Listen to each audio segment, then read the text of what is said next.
Hey guys, how's it going? It's the animeoveranalyst here, and yes, I am using the exact same layout as my last Jujutsu Kaisen review because I'm lazy. So, this time around, I'm going to do a review of the entire season because I did finish season 1, all 24 episodes. Do keep in mind I did watch it in the dubbed version mainly because I like to do other things like editing while watching Jujutsu Kaisen or any other anime. So, let's get into the nitty and gritty. I think right off the bat, I'm just going to try and give you guys a brief rating of the anime. And I think the rating I'm going to give it is about 7.5 or an 8 out of 10 for now. And yes, before you guys go crazy, all you fans, I do think 7.5 and or an 8 is an actual decent number. It really is.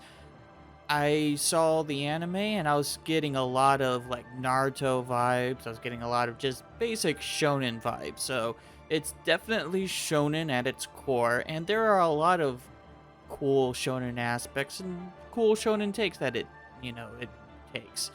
And so there are quite a few aspects of the show that I like. So I'm going to go and kind of list my thoughts about it and why I kind of like this second half more than the first half.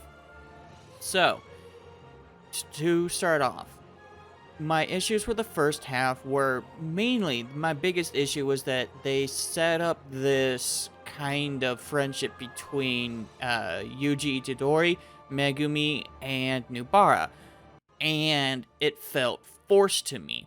Now with the second half, it feels a little bit more fleshed out. They kind of go on a little bit of a mission towards the end where they go and beat up some special grade curses, which each of them, they literally defeat one each, which is really cool on itself.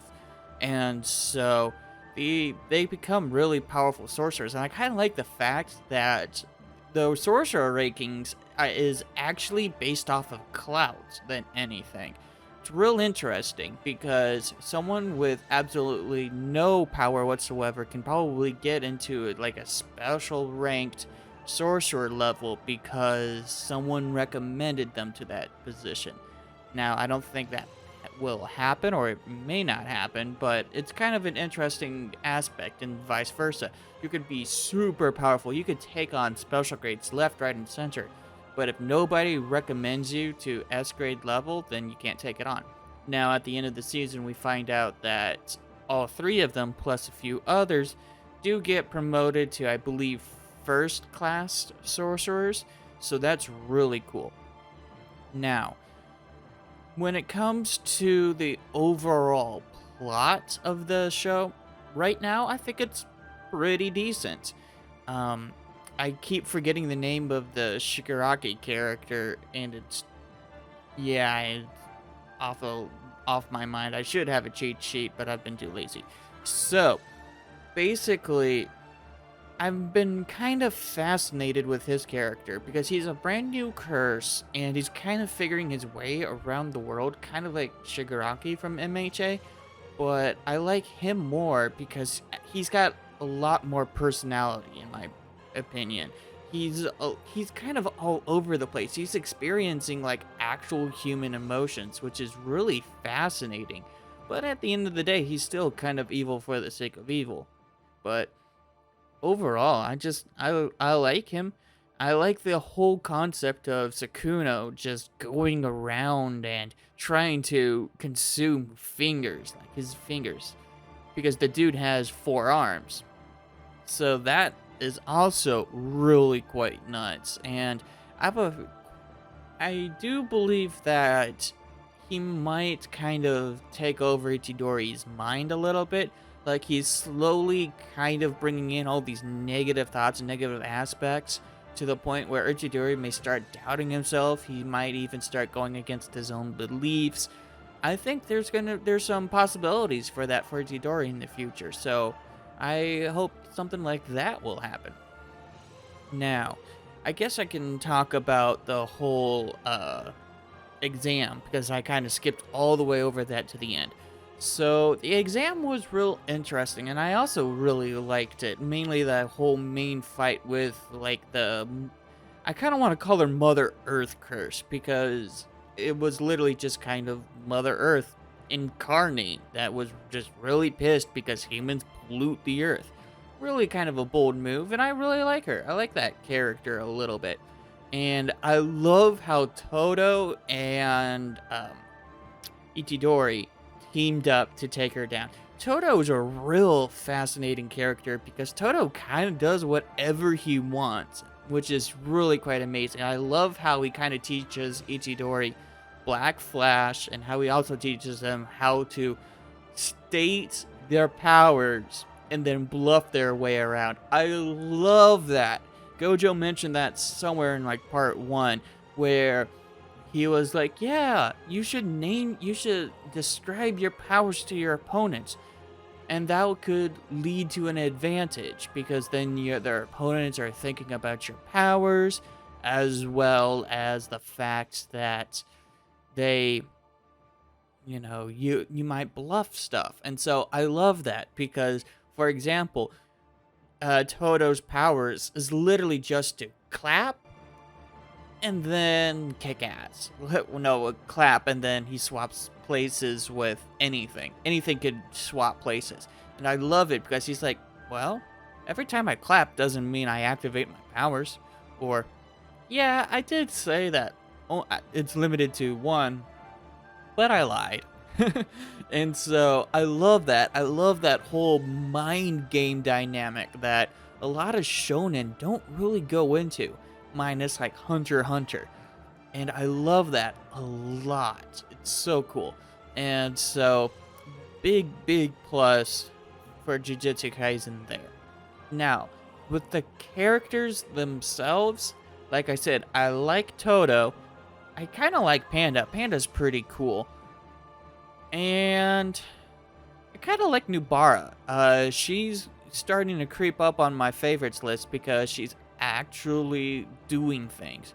I was listening to the Rant Cafe's take on Jujutsu Kaisen, and Briggs mentioned that she's kind of ignoring the whole soccer effect, which I'm loving. The whole, like, all females and shonen are useless.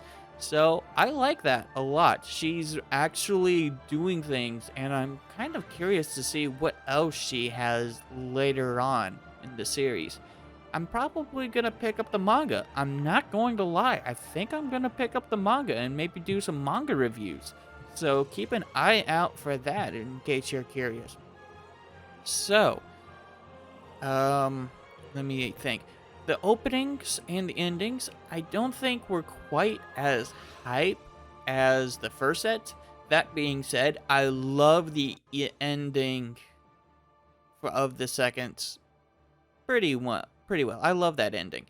The opening is okay to me. It's like someone trying to go heavy rock and then just not quite getting there. It feels like the mixing is a little bit off with the lead singer's voice. Otherwise, I think the music is great. I love the OST, but I'm also like a huge OST kind of person anyways. So I love OSTs. Like, I'm constantly listening to Made in Abyss's OST because that is a phenomenal OST. Along with Fairy Tales and a little occasional Black Clover or my what was it? Full Metal Alchemist Brotherhood. I constantly listen to those. And so, Jujutsu Kaisen one, it's pretty good as well. Let's see now. Anything else for me to talk about? I know a lot of you guys looking at this is like, wow, that's kind of an unprofessional. And that's kind of just because I like to do these reviews off the top of my head. Because you kind of get the full aspect of what I'm thinking and the stuff that points out. So if you're like, hey, you didn't bring this stuff up, you didn't bring that up, it's most likely because I just did not care about it. And so what I'm talking about is stuff that I really care. So, like I said, the fights in the exam were pretty cool for the most part. half of them I didn't care about, to be honest. But like I said, the fight with the Mother Nature spirit was really cool. Um, so yeah, that's actually going to be it. Very, very short review, and I may do a lot more longer, a lot more focused reviews if I decide to do a not promised, a manga review. But I don't know. Tell me in the comment section below. Tell me what you guys think is really cool. I would like to hear it, and I could be wrong on some things, and maybe I think you're wrong on some things. Who knows? That's why I like to do these videos. They're more discussion based. Anyways, I'm the Anime Overanalyst, and I'll see you guys in the next one. Peace.